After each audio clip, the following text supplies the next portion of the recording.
சிவ சிவா ஓம் நம சிவாய. அனைவருக்கும் வணக்கம். விஷா வைப்ஸ் அண்ட் vlog சேனலுக்கு உங்களை அன்போடு வரவேற்கிறேன். இன்றைக்கி நம்ம எங்கே வந்திருக்கோம்னு பார்த்தீங்கன்னா, சென்னை திருவான்மையூர் ஈசிஆர் சாலையில் அமைந்திருக்க அருள்மிகு ஸ்ரீ மருந்தேஸ்வரர் திருக்கோவிலுக்கு தான் நம்ம வந்திருக்கோம். தாயார் திருவரசுந்தரி அம்மாள். இந்த கோவில் வந்து பார்த்திங்கன்னா ரொம்பவே பழமை வாய்ந்த புராதனமான சிவன் கோவில். 275 பாடல்களில் இதுவும் ஒரு பாடல் பெற்ற ஸ்தலமாக போற்றப்பட்டிருக்காரு சிவன். இங்கே வந்து பார்த்திங்கன்னா மூலவர் சிவபெருமான் அகஸ்திய முனிவருக்கு பல்வேறு ஆயுர்வேத மூலிகைகளை பற்றி அருள் கொடுத்துருக்காரு. அதனால் இந்த கோவிலில் இருக்க சிவபெருமானுக்கு மருந்தேஸ்வரர்னு பேர் பெற்றிருக்கு. அது மட்டும் இல்லாமல் புனித பசுவான காமதேனு பசு தம் பாலால் இவருக்கு வந்து அபிஷேகம் பண்ணியிருக்கிறதுனால இந்த கோவிலில் இருக்க மூலவருக்கு பால்வண்ணநாதர் அப்படின்னு சொல்லிட்டு இன்னொரு பேர் பெற்றிருக்காரு. இது வந்து பார்த்திங்கன்னா ஆஞ்சநேயர் வந்து இந்த சிவபெருமானை வணங்கியிருக்காரு. அதே மாதிரி இந்திரன் சாபம் பெற்ற ஸ்தலமாகவும் இது இருக்குது. அதே மாதிரி பிரம்மர் வந்து இந்த கோவிலுக்கு திருவிழா நடத்தியிருக்காரு அப்படின்னு சொல்லிட்டு புராதன கதையில் வந்து போற்றப்பட்டிருக்குங்க.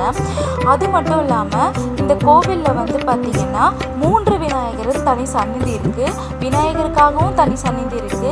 முருகர் வள்ளி தெய்வானையோட காட்சி தராங்க. அதே மாதிரி காஞ்சி மகா பெரியவருக்கும் ஒரு தனி சந்நிதி இருக்குது. நாகர் சன்னதியும் இருக்குது.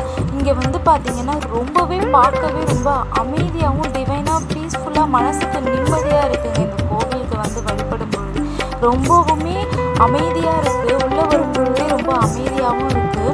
இந்த கோவிலில் வந்து பார்த்திங்கன்னா தினமும் வந்து பார்த்திங்கன்னா அபிஷேகம் நடக்குது.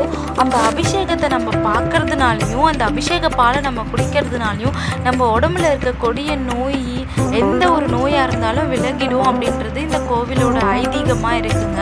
இந்த கோவிலில் வந்து தினமும் அபிஷேகம் 2 வேளை நடக்குது. அந்த 2 வேளை அபிஷேகமும் நீங்கள் பார்க்குறது ரொம்பவுமே நல்லது. கோவில் வந்து பார்த்திங்கன்னா காலையில் 6 மணிலேருந்து மதியம் 12 மணி வரைக்கும், அதே மாதிரி ஈவினிங் வந்து 4:30 மணிலேருந்து நைட் 10 மணி வரைக்கும் திறந்திருக்கும். எப்போவுமே வந்து பார்த்திங்கன்னா கோவில் வந்து திறந்திருக்கும். நீங்கள் வந்து பார்த்திங்கன்னா சென்னைக்கு வரீங்க அப்படின்னா கண்டிப்பாக இந்த கோவிலை வந்து நீங்கள் விசிட் பண்ணுங்கள். ரொம்பவுமே நல்லா இருக்குது. சென்னையில் இருக்கீங்க அப்படின்னாலும் நீங்கள் இந்த கோவிலை வந்து விசிட் பண்ணுங்கள். ரொம்பவுமே அமைதியாக இருக்குது. ஒரு நல்ல பாசிட்டிவாகவும் இருக்குது. எங்கள் சேனலுக்கு தொடர்ந்து சப்போர்ட் கொடுத்துட்ருக்கீங்க. ரொம்ப தேங்க்யூ.